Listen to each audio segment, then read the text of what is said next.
अस्सलाम वालेकुम। वज़ीर आज़म नवाज शरीफ ISI हेडक्वार्टर आज गए और 4 सद्दा अटैक के बाद ये एक बहुत आला सतही मीटिंग थी जहां आर्मी चीफ भी मौजूद थे और इस ओवरऑल सिक्योरिटी कॉन्टेक्स्ट के अंदर काफ़ी तफसीली ब्रीफिंग प्राइम मिनिस्टर को दी गई। NDS और रॉ का जो नेक्सस है और 4 सद्दा के अटैकर्स हों या आर्मी पब्लिक स्कूल के जो अटैकर्स हों, वो अफ़गान सरजमीन से बैठ कर पाकिस्तान के ऊपर दहशत गर्दी की कार्रवाइयों में जो मुलव्वस उनका होना है और पाकिस्तान के ख़िलाफ़ जो होस्टाइल इंटेलिजेंस एजेंसीज़ हैं उनका नेटवर्क, लोकल लिंकेजेस और जो ज़रब अज़ब की कार्रवाइयों के हवाले से एक बॉर्डर पार से उनको मदद मिल रही है इन ग्रुप्स को, उस हवाले से काफ़ी तफसीली बातचीत की गई। ये हम प्रोग्राम के दूसरे हिस्से में इस मौजू को डिस्कस करेंगे क्योंकि अभी मीटिंग ख़त्म हुई, अभी उसके अपडेट्स आ रहे हैं, तो हम कोशिश करेंगे कि सेकंड हाफ में इसके ऊपर एनालिसिस किया जाए। प्रोग्राम का आगाज़ हम उन 2 लोगों के हवाले से करेंगे जिनको PIA की प्रोटेस्ट रैली के दौरान गोलियां लगी और वो अल्लाह को हो गए। 2-3 फुटेजेस हैं जो आज के प्रोग्राम के आगाज़ में हम आपको दिखाएंगे। ये एक कोई तकरीबन 2.25 मिनट का क्लिप है, डिटेल्ड एक्सक्लूसिव क्लिप है जो हम आपको दिखा रहे हैं। ये उन लोगों को गोली लगने से आगाज़ होता है इसका और इसके बाद भगदड़ मचती है तो भगदड़ में से बहुत से लोग निकल के आगे जा रहे हैं और उन्हीं निकलने वालों के अंदर एक शख्स ने चेहरे के ऊपर कुछ नकाब सा सफ़ेद रंग का कोई रुमाल है जिससे अपना चेहरा ढांपा हुआ है और काले चश्मे लगाए हुए हैं। ये इसका एक शॉर्ट क्लिप हम आपको अभी बाद में दिखाएंगे 8-10 सेकंड का। ये उसका पूरा क्लिप जो है 2.25 मिनट 2.5 मिनट का ये क्लिप है, किसी मोबाइल से वीडियो रिकॉर्ड हुई है, लेकिन ये सारे लोगों नज़र आ रहे हैं इसमें और वो शख्स भी नज़र आएगा जो मजमे के अंदर से भागता है। रेंजर्स वालों का शुबा ये है कि ये हो सकता है कि इसके अंदर कुछ शर्त पसंद जो थे इस रैली के अंदर शामिल हो गए हों। ये जूम करके हम आपको उस शख्स का चेहरा दिखा रहे हैं। ये कम्प्लीटली इनोसेंट भी हो सकता है। इसके बाद ये जो साइड पे आपको एक रुमाल के अंदर शख्स नज़र आ रहा है जिसने सर पे टोपी पहन रखी है, ये समा ने काफ़ी इसके ऊपर मेहनत की है और अपनी जितनी हमारी रिकॉर्डिंग थी, जितने हमारे कैमरास लगे हुए थे, हमारे एडिटर्स ने इसके ऊपर काफ़ी अर्करेज़ी की है और उनको फ्रेम बाई फ्रेम निकाल के देखा है, मैच किया है उसके साथ जो रेंजर्स ने वीडियो रिलीज़ की। और उन्होंने अपील भी किया रेंजर्स ने कि तमाम लोग जिनके पास जो भी वीडियो एविडेंस है या पर्सनल विटनेस है कोई भी इस इवेंट के, वो उनके साथ इंफॉर्मेशन शेयर करें ताकि जो असल कल्प्रेट है उस तक पहुंचा जा सके। ये DG रेंजर्स की कमिटमेंट है कि जो भी इन्वॉल्व हो, वो वर्दी वाला हो या बगैर वर्दी वाला, उसको ढूंढने के लिए वो कोई नरमी नहीं बरतेंगे और पूरी कोशिश करेंगे और इंसाफ तक जो भी चीज़ दरकार है उसको पूरा बुरे-कार लाने के लिए हर मुमकिन इकदाम करेंगे। ये समा की एफर्ट है। दूसरी तरफ वो फुटेज दोबारा दिखाएगा। ये एक शख्स आपको वो जो अभी दिखा रहे हैं हम सर्कल के अंदर, ये सोशल मीडिया के ऊपर गुज़श्ता रोज़ एक वीडियो आई थी, हो सकता है ये भी दुरुस्त हो। अभी मैं किसी के ऊपर कोई इल्ज़ाम नहीं लगा रहा, ना उस नकाबपोश सादा कपड़ों वाले शख्स के ऊपर, ना इस रेंजर के एहलकार के ऊपर जिसके हाथ में पिस्टल है। ये एक चीज़ इस्टेब्लिश कर रही है रेंजर्स के एहलकार वाली कि इसके हाथ में पिस्तौल है और इससे भी ये तासुर उभरता है कि हो सकता है कि किसी वर्दी वाले ने वहाँ रिएक्ट किया और गोली चला दी हो। लेकिन ये जो समा की फुटेज है, ये समा वाली फुटेज बहुत मीनिंगफुल है। रिफाइन करके अगर इसको देखा जाए तो ये शख्स आइडेंटिफाइबल है। तो जो लोग उस रैली में शामिल थे, अगर ये शख्स उनका साथी है, कोई और है, आउटसाइडर है, PIA का एम्प्लॉई है, तो एटलीस्ट इसकी आइडेंटिटी बताएं और ताकि एक चीज़ जो है उसको रूल आउट किया जाए। प्रोसीडिंग ऐसी ही होती है किसी भी तफ्तीश की कि आप रूल आउट करते जाते हैं ऑप्शन और नैरो डाउन करते जाते हैं कि कौन आपका मेन सस्पेक्ट हो सकता है। DG रेंजर्स ने इस हवाले से ख़ास तौर पर समा की एफर्ट्स का शुक्रिया अदा किया है, इन काविशों का। ये लेकिन कोऑपरेट करने की, ताउन करने की एक कोशिश है, एक फॉरवर्ड मूवमेंट है, एक कदम है आगे जो बढ़ाया है। हतमी तौर पर कहना बहुत मुश्किल है कि ये शख्स काली ऐनक वाला ये शख्स ज़िम्मेदार है या वो रेंजर्स का शख्स जो जिसके हाथ में पिस्तौल नज़र आता है वो ज़िम्मेदार है। लेकिन इसमें डेवलपमेंट ये है कि जो कमेटी बनाई है एक ब्रिगेडियर की सरबराही में, वो उन तमाम रेंजर्स एहलकारों के ऊपर भी तफ्तीश कर रही है जो इस मुजाहरे के अंदर डिप्लॉय किए गए थे, ताकि उनकी प्रोफाइल्स को देखते हुए, उन फुटेजेस को देखते हुए और आई विटनेस अकाउंट जो है उसको साथ मिलाते हुए अगर उनमें कोई इन्वॉल्व है तो उसको भी पकड़ा जा सके। ईमानदारी का तकाजा यही है, अपने लोगों के साथ हमारी कमिटमेंट का तकाजा यही है कि जिन्होंने हमारे लोगों को मारा है वो कोई भी इंडिविजुअल है, वो यूनिफॉर्म के अंदर है या बगैर यूनिफॉर्म वाला है, उसको इंसाफ के कुटहरे तक ज़रूर पहुंचाया जाए।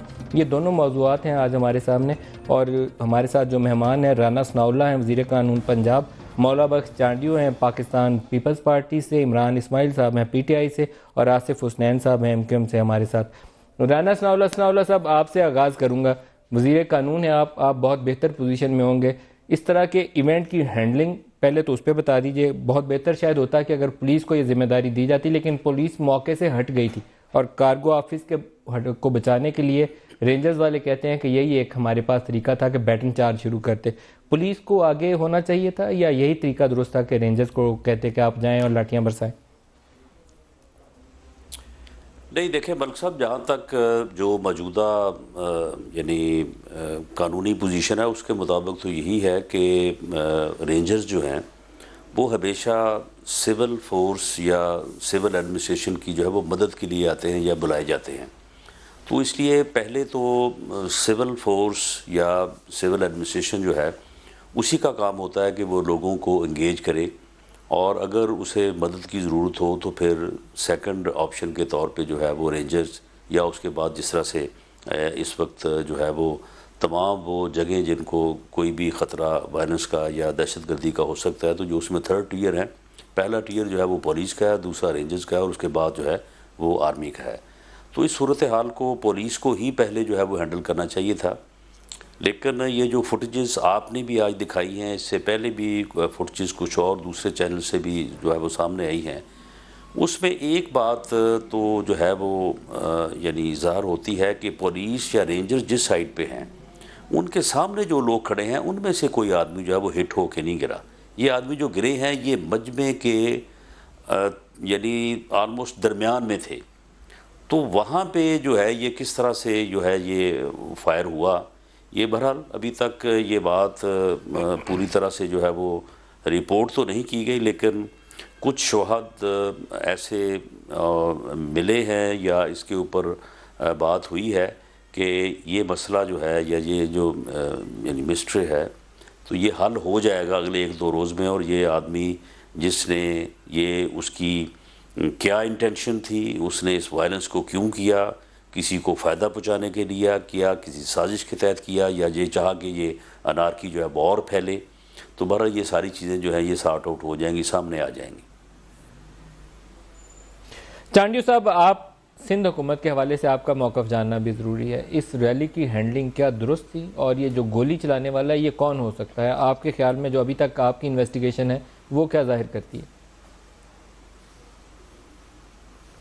रात को इस हवाले से एक इजलास था, उसमें सीएम साहब खुद बैठे थे और भी वज़रा साहिबान भी थे, डिप्टी डीजी रेंजर साहब भी बैठे थे और एजेंसियों के लोग भी बैठे थे।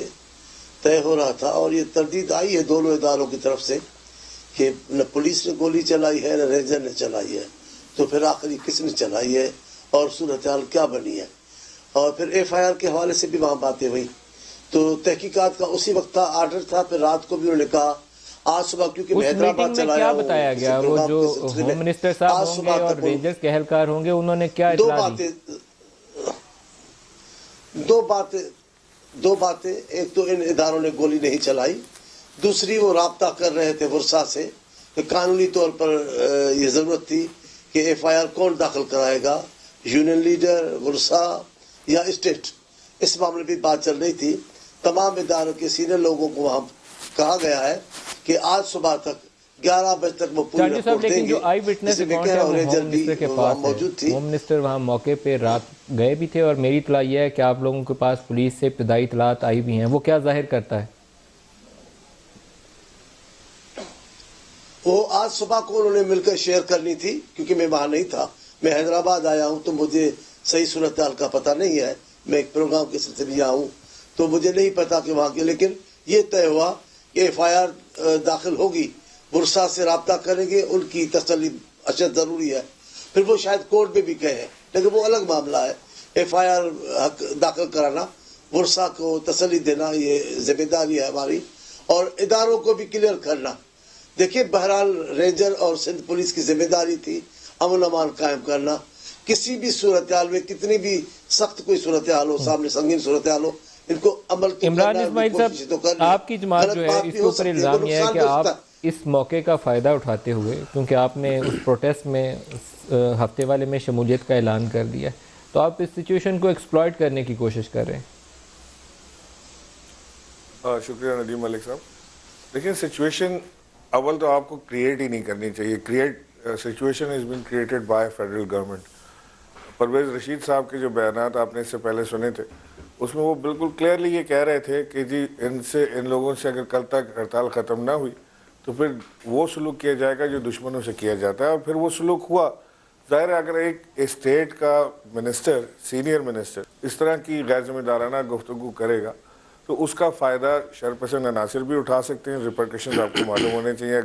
अगर ये कोई इसके अंदर से फायर हुआ या कोई शरपसंदी इसके अंदर हुई है, और या इसके अंदर कोई और भी फ़ायदा उठा सकता है। पीटीआई ने पहले से अनाउंस किया हुआ था कि हम ऑयल प्राइसेस के ऊपर ये एहतजाज करने जा रहे हैं, क्योंकि पेट्रोल की कीमत हम समझते हैं कि ज़्यादा है। डीजल के ऊपर लीवे जो है इस वक्त एक्साइज ड्यूटी की मद में। इमरान इस्माइल साहब, मैं आज पेट्रोल की प्राइसेस डिस्कस नहीं करूंगा, वो बहुत बड़ा इशू है, लेकिन आप लगता यही है कि वो सड़कों के ऊपर वो भी बैठे हुए हैं, वो रेलवे वालों ने कहा हम भी साथ शामिल हो जाते हैं, तो पीटीआई को लगा इट्स अ गुड अपॉर्चुनिटी, इसको एक्सप्लॉइट करते हैं, नून लीग को रगड़ा लगाते हैं। कोई ऐसा ही आपकी इंटेंशन है? नहीं जी, हमने पहले से ये अनाउंस किया हुआ था। गवर्नमेंट को वार्निंग भी हम दे रहे थे कि हम ऑयल प्राइसेस के ऊपर जाएंगे, लेकिन जाहिर है कि इंसिडेंट बीच में आया है, तो उनके पास मुर्सा जो यहाँ पे शहीद हुए लोग, उनके घर भी जाएंगे। खान साहब यहाँ कराची आ रहे हैं 6 तारीख को, और यहाँ पे हम अपना प्रोटेस्ट भी स्टेज करेंगे। जिस तरह भी मुस्लिम लीग नून इसको देखना चाहे देखे, लेकिन बात यह है कि स्टेट का फेलियर है, इनका फेलियर है, ये हैंडल नहीं कर सके सिचुएशन को, इसको डिफ्यूज नहीं कर सके, और नौबत यहाँ तक इन्होंने पहुँचाई। आसिफ हुसनैन साहब, आप क्या कहते हैं? फायदा देखें, फेलियर ऑफ स्टेट, हम सब लोग अपनी जिम्मेदारियां अदा करने में नाकाम हो गए।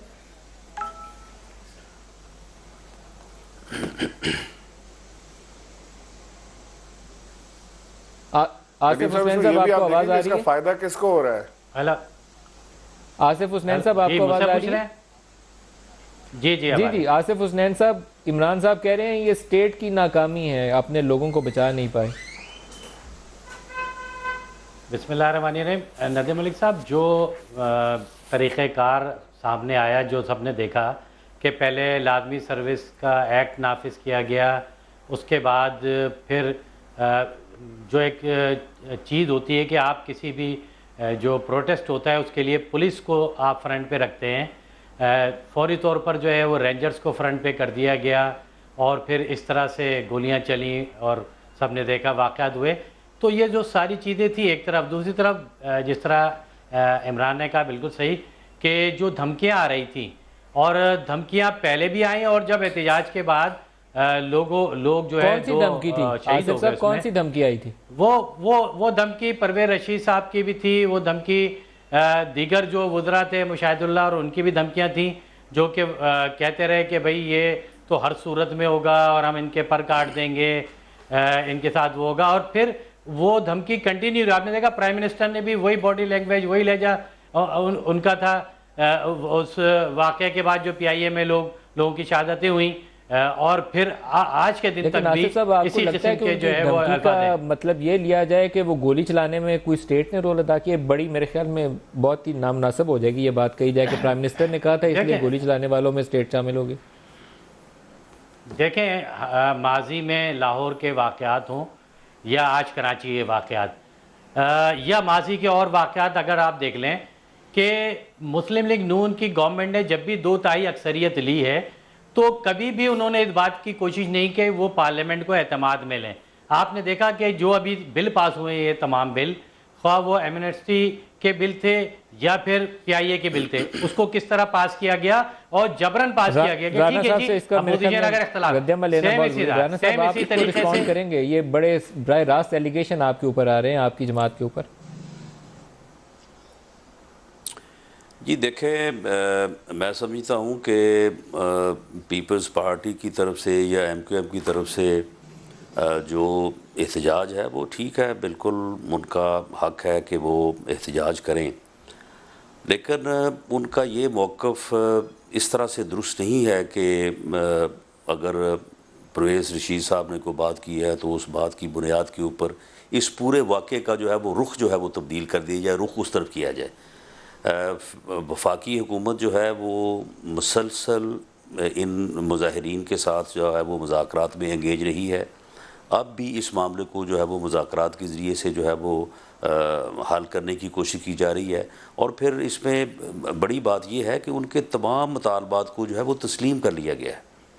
वो ये कहते हैं कि निजकारी नहीं होनी चाहिए। प्राइम मिनिस्टर ऑन रिकॉर्ड हैं कि PIA की निजकारी नहीं की जा रही, उसको एक कंपनी के तौर पे एक इंडिपेंडेंट जो है वो बोर्ड ऑफ मैनेजमेंट के ज़रिए जो है वो चलाने की जो है वो कोशिश की जा रही है, या कि ताकि ये अदारा जो है वो उन तमाम यानी इंटरवेंशन से राना साहब, कोई तो ऐसी किसी भी वजूहात सरकारी थी कि इदारे उन में हो लोगों ने सकती सारा है। काम छोड़ा और सड़कों पे आ गए, और फिर फ्लाइट ऑपरेशन जो चल रहा था वो गोलियों ने बंद करवा दिया। कुछ तो ऐसा हुआ है, कुछ ऐसी there is something very seriously wrong. देखे ये रदीम मलिक साहब, ये बात तो बिल्कुल दुरुस्त है कि ये हड़ताल जो है ये बिल्कुल नाकाम हो गई थी और फ्लाइट ऑपरेशन जो है वो बिल्कुल चल रहा था। ये फायरिंग का वाक़या जो है, उस फायरिंग के वाक़े के बाद जो है वो हड़ताल हुई है, वरना उस वक्त तक सूरत हाल ये थी कि हड़ताल जो है तो वो स्टेट बिल्कुल ने कंट्रीब्यूट किया है ना इस हड़ताल को कामयाब बनाने में, स्टेट ने कंट्रीब्यूट किया। नहीं, अगर तो ये कल को ये साबित होता है कि स्टेट या स्टेट मीन के किसी पुलिस या रेंजर्स के एहलकार ने ये ऐसा किया है तो यकीनन फिर आप ये बात कह सकते हैं। लेकिन अगर इस मामले में कोई और आदमी या कोई और शरपसंद या कोई और कुव्वत जो है वो पाएगी तो फिर ये बात जो है वो बिल्कुल दूसरी तरफ जो है ये जाएगी। राना साहब, एक चीज़ और परवेज़ बताइए रशीद ने कि खुर्शीद ignite तो किया शाह ना। वो आपके मुतल्लिक़ कभी इतना फायर वर्क्स नहीं थे करते, उन्होंने बहुत सख्त लहजा इख्तियार किया। तो लगता यह है कि आपके जो साथी थे, हलीफ थे आपके, वो हरीफ बनने पे मजबूर हो गए। कुछ ऐसे मामला हैं क्या कि खुर्शीद शाह भी वो ललकार रहे होते हैं आपको कि गलत काम कर रहे हैं आप? देखिए जी, खुर्शीद शाह साहब ने जो कल उनकी जो तकरीर थी यहाँ पे PIA के एहतजाजी मुलाजमीन के मजमे में, वो तो खैर इंतहाई अफसोसनाक थी। और खुर्शीद शाह साहब को ये अल्फाज और ये लहजा जो है वो बिल्कुल जो है वो यानी उनके लिए मुनासिब नहीं है। लेकिन मैं समझता हूँ कि पीपल्स पार्टी को ये हमारी सोच में भी ये बात है। और नहीं मैं जो उन्होंने जो अंदाज़ इख्तियार किया मैं उसकी बात कर रहा हूँ। लेकिन मैं समझता हूँ कि पीपल्स पार्टी का जो आपका बयान है कि खुर्शीद शाह का रवैया शर्मनाक था, सैयद होने की लाज रख लें, तो ऐसा क्या किया उन्होंने कि वो सैयद होने की लाज रख लें? देखिए, मैं समझता हूँ कि उनके जो अल्फाज थे, मैंने उनके मुतल्लिक़ बात की है, मैंने उनके ज़ात के मुतल्लिक़ बात नहीं की। उन्होंने जो लफ्ज़ इस्तेमाल किए, जिस तरह से उन्होंने हवाले दिए कि जी मक्के जाते हैं, मदीना, यानी वो बातें जो है मैं नहीं समझता कि खुर्शीद शाह साहब ने जब दोबारा उनको ख़ुद भी देखा होगा तो उन्होंने उनको जो है वो जस्टिफाई किया होगा। लेकिन एक बात नदीम मलिक साहब, मैं ये कहता हूँ कि इस सूरत हाल का जो है वो हमारा मीडिया जो है या आप जैसे जो भाई हैं उसमें चलें आपका हिस्सा कम होगा, वो ज़िम्मेदार हैं।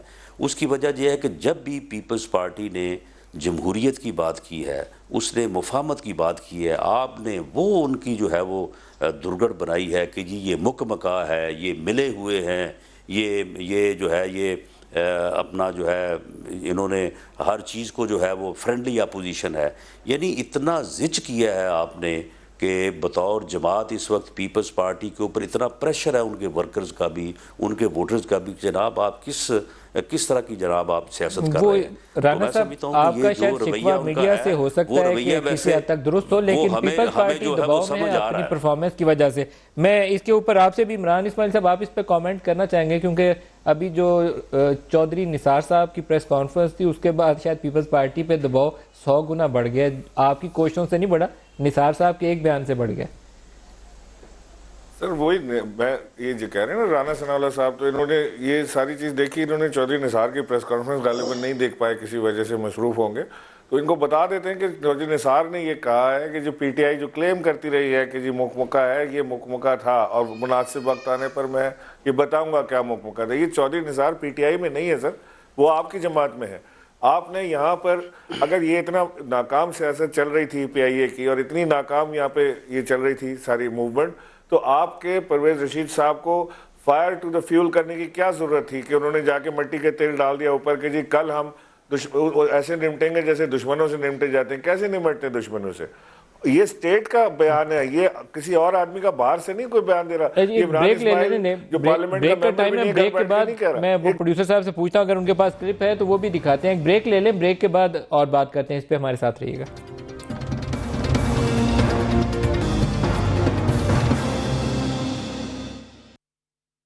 पिछले 2 साल वो कहते तो PTI है ना मुकमका, मगर मैं इसकी कंफर्मेशन आपको कर रहा हूं कि एक अपोजिशन लीडर ने अपनी इस अहम तरीन ओहदे का किस तरह फ़ायदा उठाया हुकूमत वक्त से, वो एक अलग कहानी है। मौला बख्श चांडियो साहब, आपने निसार साहब की स्टेटमेंट पहले भी सुनी होगी, दोबारा आपको सुनवा दी। आपका क्या रिएक्शन है ये मुकमुका और खुर्शीद शाह और बाकियों के बयानात, किस कॉन्टेक्स्ट में देखना चाहिए हमें? मैं इस पर भी बात करूंगा थोड़ी सी, लेकिन राणा साहब ने अच्छी बातें करते हैं हमेशा, लेकिन आज उन्होंने बात की है उससे मुझे इख्तलाफ है। वो कहते हैं कि ये नहीं है कि परवेज रशीद साहब के बयान से या पीएम साहब के बयान से कोई ऐसा माहौल हो सकता है और फौरी तौर पर गोलियां चलने लगी। वो जहां दीदा आदमी है, लेकिन इनको जहन में होगा ऐसे माहौल में ऐसे बयान ना देना जिनसे इश्तियाल बढ़ जाए तो यकीन जानिए टकराव होगा। आपको याद है पीटीआई के धरने से पहले जब उन्होंने धरने का आगाज किया, 3-4 वज़रा, में कहता था उस जमाने में भी कि वजीर आज़म साहब के 3-4 साथी हैं जिनके हाथ में पेट्रोल के डब्बे हैं, जहां जाते हैं वहां पेट्रोल छलकते हैं, माहौल ठंड, और ये आने दो जी, देख लेंगे जी, क्या करना है जी, ये हो जाएगा जी। और जब आग भड़क उठी पेट्रोल के डब्बों में किस किस को शुमार क्या कर रहे हैं? सूरत हाल बनी, किस अंदाज से मैं हर उस आदमी को शामिल करूंगा जो ऐसे माहौल में मुफाहमत की फिजा पैदा ना करे, बातचीत की माहौल पैदा ना करे, इश्तियाल की तरफ जाए, ताकत का इस्तेमाल करे। चांडियो साहब, वज़ीर आज़म के पेट्रोल के डब्बे डिक्लेयर कर दिया आपने उनको, उन वज़रा को, मुझे नाम तो ज़हन में है, मैं नाम लेना नहीं चाहता, लेकिन ये बड़ी सख्त बात होगी उनके लिए। वज़ीर आज़म के पेट्रोल के डब्बे आपने उनको कह दिया। देखिए, गाड़ियां चलाते हैं, पेट्रोल रखना कुछ जुर्म नहीं है, लेकिन वो गाड़ियों के हुकूमत की गाड़ी चलाने के लिए रखे ना, आग लगाने के लिए, इश्तियाल बढ़ाने के लिए। अब मैं पीटीआई के जमाना दिला रहा हूं, मेरे से ज्यादा आपकी याददाश्त अच्छी है। उनके बयान तो देखे, कोई लाहौर से बोल रहा है, कोई फैसलाबाद से बोल रहा है, उधर सब लोग हम कहते थे क्या कर रहे हैं आप, आपको माहौल बनाना है या लड़ाई करवानी है? अब इसमें भी देख ले, अब वो मजदूर लीडर है, पीआई के मुलाजमीन है, उनको जब रोजगार उनका खतरे में, उनकी जिंदगी खतरे में, उनके बच्चों का सुकून जिंदगी मुस्तकबिल खतरे में, आप उनसे बातचीत करें। बातचीत नहीं जी, उनके पर काट लेंगे। ये क्या बयान है? वो दानिश्वर है हमारे दोस्त, इस किस्म के हैरत अंगेज बयान देते जैसे मार्शल वजीर देते हैं। दूसरी, ये मजाक उड़ाते हैं मुखालफिन का, इतने अंदाज से ओ जी, ये ऐसे मजाक नहीं चलती हुकूमतें। आप इश्तियाल ना बढ़ाएं, ये इश्तियाल पैदा करोगे, तमाम लोग मिलजुल कर आपके जब मुकाबले में आएंगे, फिर आप में सकत नहीं है। अभी तो आपके जो मामला है वो आप जानते हैं, किस अंदाज से हुकूमत चला रहे हैं, क्या क्या आपके हाथ और अख्तियार में वो आप जानते हैं। मैं इनको मुजरिम ठहराता हूँ राणा साहब, आप जवाब देंगे? बनाई है जो लोगों को रस्तों पे आना पड़ा। बातचीत करनी चाहिए थी इनके साथ। इनको राणा साहब जवाब देंगे आप इसका? जी देखें, चांडियो साहब का जो मशवरा है वो तो बड़ा साहिब है। उन्होंने कहा कि बातचीत करनी चाहिए, बातचीत होनी चाहिए, और इस माहौल में जो है वो ऐसा बयान जो है वो नहीं होना चाहिए जिससे मज़ीद जो है वो इश्तियाल फैले। लेकिन मैं समझता हूँ कि ये बात बिल्कुल दुरुस्त है, ऐसा ही होना चाहिए। लेकिन इसके साथ साथ जो है, जब बातचीत का माहौल पैदा करने की कोशिश अगर सिर्फ एक तरफ से की जाएगी, हुकूमत की तरफ से की जाएगी, तो शायद वो कामयाब ना हो। दूसरी तरफ से अपोजिशन की तरफ से भी, बजाय इसके कि उनकी जो है वो गैर मशरूत हमायत की जाए कि आप फ़्लाइट ऑपरेशन बंद कर दें, आप ताले लगा दें, आप पूरी दुनिया को जो है वो रुला दें, कोई जद्दा में फंसा हुआ है, किसने कहा फ्लाइट ऑपरेशन बंद करे? राणा साहब, ये किस सियासी जमात ने दावत दी थी उन्हें कि आप फ्लाइट ऑपरेशन बंद करें? किसी ने भी नहीं कहा जी। फ्लाइट ऑपरेशन बंद करने की फ़्लाइट ऑपरेशन बंद करने की ना तो किसी जमात ने उनको दावत दी है, लेकिन जब उन्होंने फ़्लाइट ऑपरेशन बंद करने की बात की है तो हुकूमत के दूसरी तरफ खड़ी जो जमातें थीं, उनमें से किसी जमात ने उनको ये नहीं कहा कि भाई देखें, आप एहतजाज करें, आप प्रोटेस्ट करें, हम आपके साथ हैं, हम आपके साथ मिल के हुकूमत को मजबूर करेंगे कि आपके साथ बैठ के मामला को तय करें, लेकिन आप पब्लिक एट लार्ज को ना रुलाएं, आप लोगों के लिए ऐसी पे का इंतज़ाम ना करें, फ़्लाइट ऑपरेशन बंद करके आप ये ज़्यादती ना करें। लेकिन ये ऐसी बात जो है ये चांडियो साहब नज़र नहीं आई। मैं आज भी कहता हूँ कि अगर पीपल्स पार्टी जो है, अगर आज ये चाहे कि वो ये हड़ताल को कम से कम उस हद तक ना लेके जाए कि जिस हद तक जो है वो पूरा अदारा भी तबाह हो रहा है और लोग जो है वो जगह जगह पे जो है वो परेशान है, तो ये जो जॉइंट एक्शन कमेटी जो है, जब खुर्शीद शाह साहब जाके इनके साथ खड़े हुए तो उनको कहते कि जी मैं आपके साथ खड़ा हूँ, मैं आपकी हर बात को जो है हुकूमत से मरवाऊंगा, आप इस्लामाबाद आएँ, आप कराची में बात करें, आप लाहौर में बात करें, राना साहब, लेकिन ये है कि आप ये काम ना हुकूमत और करें। ये अपोजिशन बात बराबर अभी तक चीज जो में है ये शामिल है। सामने मैं नहीं है। जर्नलिस्ट हूँ, छोटा सा मजदूर आदमी हूँ। कल मैंने प्रोग्राम में 3 दफ़ा अपील की कि हमारे लोग रुल गए हैं, आप फ्लाइट ऑपरेशन बंद मत करें। मैंने आपके वजीर साहब को कहा कि आप उनके साथ जाके बैठें, उनसे मुज़ाकरात करें और उन्हें हाथ जोड़ के कहें कि जहाज़ चलाएं, बाकी मुज़ाकरात हम करते हैं। ये इनिशिएटिव आपकी तरफ से भी आना चाहिए था, जो अभी तक नहीं आया। आसिफ हुसैन साहब, आपसे भी इस पर कमेंट चाहूँगा, आप क्या राय देंगे इसके ऊपर? मैं नदीम साहब एक बात कहूँगा कि जब आप किसी को इंगेज करते हैं, उससे नेगोशिएशन करते हैं, तो रवैये बेहतरी की तरफ जाते हैं। अगर प्राइम मिनिस्टर ख़ुद ये कहे कि इनको मैं पकड़ूंगा, गिरफ्तार करूंगा, इनको जेलों में डाला जाए, इनकी तनख्वाहें रोक दी जाएं, प्राइम मिनिस्टर पर यह जेब नहीं देता। अगर वज़रा खड़े होकर कहें कि ये चोर हैं, इनके पर काट दिए जाएं, इनको जेब नहीं देता। आपको अपने रवैयों से साबित करना है। जिस वक्त ये बिल आया था, आप 1 हफ्ता इसको डिले कर देते, अपोजिशन से बात करते, एंगेज करते। आपने डिले नहीं किया, जल्दबाजी में बिल पास किया। इसका मकसद ये है कि आपको उस टाइम में जो डेट आपको IMF ने दी है, आपको ये डिसाइड करना था कि इतने टाइम में, और ये जल्दबाजी में। देखिए, जो प्राइम मिनिस्टर इस वक्त कोशिश कर रहे हैं, यह मुस्लिम लीग नून कोशिश कर रही है वो जल्दबाजी में कि किसी तरह अपने उस टाइम में जो IMF का है, इसको जो है कर्ज प्राइवेटाइजेशन के अमल को मुकम्मल कर दिया जाए PIA के। लिहाजा जब आप नेगोशिएशन पर तैयार नहीं है, आप उनको एंगेज करने के लिए तैयार नहीं है, बातचीत के लिए तैयार नहीं है, फिर ऊपर सोने पे सुहागा आपने गोलियां चला के उनको मारा है। और आज भी आपका लैंग्वेज, आप भी बातचीत की नहीं है। आज आप भी आज जो आप देखें जितने भी और दूसरी तरफ मैं एक बात और कहूँगा नदीम मलिक साहब, रेंजर्स को आपने जिस तरह हुकूमत पे इल्जाम आयद कर रहे हैं कि आपने गोलियां चला के मारा, आप हुकूमत पे इल्जाम आयद कर रहे हैं। मैं सिर्फ हुकूमत को नहीं कह रहा, मैं तो कह रहा हूं कि जिस तरह एक रात पहले चौधरी निसार साहब ने यहां पर बातचीत की वज़ीर आला से, रेंजर्स को इख्तियारात दिए गए, और फिर दूसरे दिन मुजाहिरीन के आगे फ्रंट पे जहां पुलिस को खड़े होना चाहिए था, वाटर कैनन इस्तेमाल करनी चाहिए थी, वहां रेंजर्स को फ्रंट पे खड़ा कर दिया गया। या चौधरी निसार साहब के खिलाफ भी FIR होनी चाहिए, जो बैकफुट पे पर्दे के पीछे रहकर कराची में जिन्होंने ये खून खराबा किया है। इसमें वज़ीर दाखिला का सबसे बड़ा रोल है। तो आपने ये जो अमल किया है, और आप इस पे क्या राय देते हैं? आपकी कहीं पे भी इमरान नदीम साहब, सबसे पहले तो मैं सबसे पहले चीज़ ये कहूँ कि ये जो PIA की प्राइवेटाइजेशन का मामला है, मियां नवाज शरीफ साहब इस पर खुद सजेस्ट करते रहे हैं, उनके वीडियो क्लिप्स मौजूद हैं कि जी रोज़ वैलिड होटल को बेच देना चाहिए न्यूयॉर्क में, उससे PIA के कर्जे को नीचे करना चाहिए, पैसा और इंजेक्ट करें।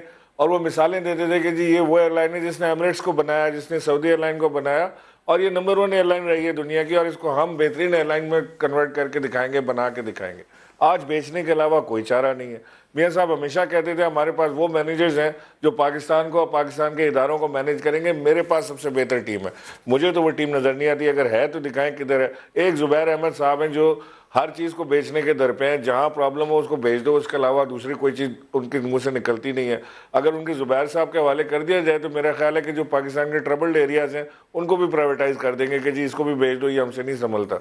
ये कोई तरीका नहीं है मुल्क चलाने का। आपकी मर्जी, जहाँ आप सब्सिडी दें, जो प्रोजेक्ट आपको पसंद है, यानी आपको जंगला बस पसंद है तो उसके लिए तो आप सब्सिडी देंगे, उसको बनाएंगे भी अरबों रुपए में, उसकी सब्सिडी भी देंगे। लेकिन जो PIA पसंद नहीं है तो लिहाजा PIA को आप सब्सिडी भी बंद कर देंगे। आप मुझे बताएं नदीम मलिक साहब, ये PIA के बंद होने से आज सबसे ज़्यादा फायदा किसको हो रहा है? ये हो रहा है एक निजी एयरलाइन को, और उस निजी एयरलाइन का मालिक कौन है? फायदे का तो पता नहीं है, पाकिस्तानी शहरी रुल गए हैं सारे। 50,000 रुपया किराया कर दिया जी कराची लाहौर, कराची इस्लामाबाद कराची का, उसी एयरलाइन ने फॉरेन, जो खुद वजीर हैं इस वक्त बैठे हुए हैं कैबिनेट के अंदर। या कोई नदीम साहब, कोई खुदा का खौफ इन लोगों को है? कोई तरीका हमें बता दें कि किस तरह और अभी हमें कह रहे हैं कि जी हमें ये चाहिए था कि हम जाके गारंटी लेते कि जी हम हुकूमत को साथ बिठाएंगे। कौन सी गारंटी ले लूं भाई? कौन सी हुकूमत, कौन साथ बैठने को तैयार है? कौन बात सुनने को तैयार है? आप आम लोगों की, मजदूरों की बात नहीं सुनने को तैयार। आपका ख्याल है कि खुर्शीद शाह आपको फोर्स कर देंगे कि जी आप रोक दें प्राइवेटाइजेशन और आप रुक जाएंगे?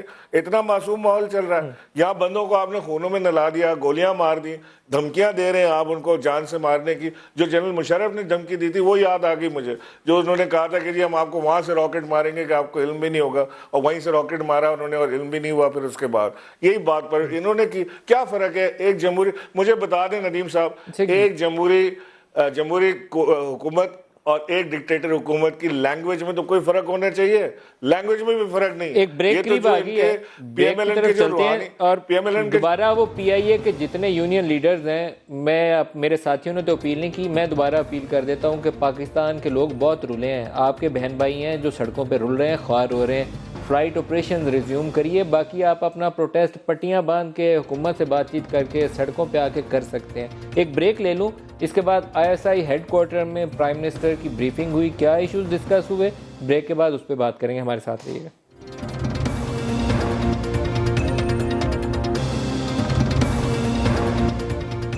प्रोग्राम में दोबारा खुशामदीद कहते हैं। आईएसआई हेडक्वार्टर में प्राइम मिनिस्टर को ब्रीफिंग दी गई, जहां आर्मी चीफ भी मौजूद थे और पाकिस्तान को दरपेश खतरात, ख़ास तौर पर अफ़गान सरजमीन से जो पाकिस्तान के अंदर बहुत से ऐसे मुसल्लह जत्थे हैं जिनको वहाँ पनाह मिली हुई है और वहाँ से पाकिस्तान में हमलावर होते हैं। आर्मी पब्लिक स्कूल के अटैक में भी यही लोग मुलव्वस थे। ये जो चारसद्दा यूनिवर्सिटी वाला अटैक था, इसमें भी यही लोग मुलव्वस थे।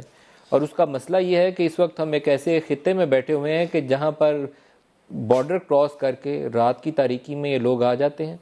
फंडिंग इनकी बाहर से होती है, पनाहगाहें और फैसिलिटेशन पाकिस्तानी सरजमीन से इनकी होती है और पाकिस्तानी बच्चों का खून बहता है। उसके ऊपर एक तगड़ा और मजबूत पाकिस्तानी कौम का रद्द-ए-अमल, पाकिस्तानी स्टेट का रद्द-ए-अमल चाहिए। ब्रीफिंग का ज़्यादा कॉन्टेक्स्ट उसी हवाले से था। मैं आपको एक छोटी सी स्टेटमेंट सुनाना चाहूँगा यहाँ लतीफ़ुल्लाह महसूद की। ये वो शख्स है जिसको पकड़ा गया था अफ़गान इंटेलिजेंस के साथ, अमरीकी इसको छीन के ले गए, बाद में पाकिस्तानियों के इसे हवाले शायद कर दिया गया।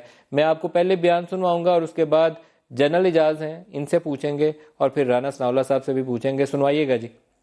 दोनों इकट्ठा किया है, इंडिया अफगानिस्तान दोनों एक जगह में काम करना है पाकिस्तान के खिलाफ। पाकिस्तान अफगानिस्तान की एजेंसी और इंडिया की एजेंसी, एजेंसी नहीं, अफगानिस्तान और इंडिया दोनों के पाकिस्तान में दहशत गर्दी कर ये टीटीपी के जरिए मुख्तलिफ जरिए। जी जनरल इजाज़ अवान साहब, आपको खुशामदीद कहता हूँ प्रोग्राम में। ये फरमाइएगा कि लतीफ़ुल्लाह महसूद या अफ़गान सरजमीन में बैठे हुए वो दहशतगर्द ग्रुप जो पाकिस्तानी बच्चों की खून रेजी में मुलव्वस है, उनका क्या हल है? हमारे पास आज प्राइम मिनिस्टर की ब्रीफिंग हुई है आईएसआई हेडक्वार्टर में। डॉक्टर साहब, हल जैसे कि अभी आप बात कर रहे थे, नदीम भाई, बात जो अभी आप कर रहे थे, हल एक ही है कि हमारी गवर्नमेंट ने बड़ा रूथलेस और पॉजिटिव रिस्पांस देना है इस टेररिज्म को फाइट करने के लिए, जो अनफॉर्चुनेटली अभी तक हमारी गवर्नमेंट और हमारी लीडरशिप बड़े रिकंसिलिएटरी मोड में है और ये अभी तक उस माइंड सेट में है जो अमन की हालत में होता है, जहां दोनों मुल्कों के दरमियान तिजारत और भाईचारा और उसको फरोग देने की बात। जनरल इजाज़, आपने स्वात ऑपरेशन आपने लीड किया था। जी बिल्कुल, अल्हम्दुलिल्लाह। अब देखिए, आपके क्रेडिट में बहुत बड़ा ऑपरेशन है स्वात में अमन लाने का। आपने कहा कि रूथलेस तरीके से इनका खात्मा, तो वो क्या तरीकाकार होना चाहिए इनके खात्मे के लिए? ज़रबे अज़ब तो ऑलरेडी लॉन्च किया पाकिस्तानी सरजमीन पर। ये ग्रुप तो बैठे हुए हैं, कोई कुन्नड़ में, कोई नूरिस्तान में, कोई कहीं और नंगरहार में। नदीम भाई, मैं तो I would go straight and से दिस थिंग कि यहाँ पे हमारे मुल्क में जब ये ऑपरेशन होना है तो एक तो जितने टेररिस्ट इस वक्त तक गिरफ्तार हो चुके हैं उनके स्पीडी ट्रायल होने चाहिए और उनकी पब्लिक हैंगिंग होनी चाहिए, ताकि लोगों को पता चले कि हुकूमत सीरियस है इस बात पे। दूसरी बात यह है कि जो एजेंसीज इन्हें सपोर्ट कर रही हैं डिप्लोमेटिक लेवल पे, तो उनके खिलाफ इंटरनेशनल लेवल पे हमें एहतजाज करना चाहिए, अपना प्रोटेस्ट रिकॉर्ड करवाना चाहिए और जो जिन जगहों से, जिन भी सेंचुरीज से वो ऑपरेट कर रहे हैं, अगर वहां पर ये कोलिशन फोर्सेस हमारे साथ ताउन नहीं कर रही तो हमें उनका ताउन लेना चाहिए।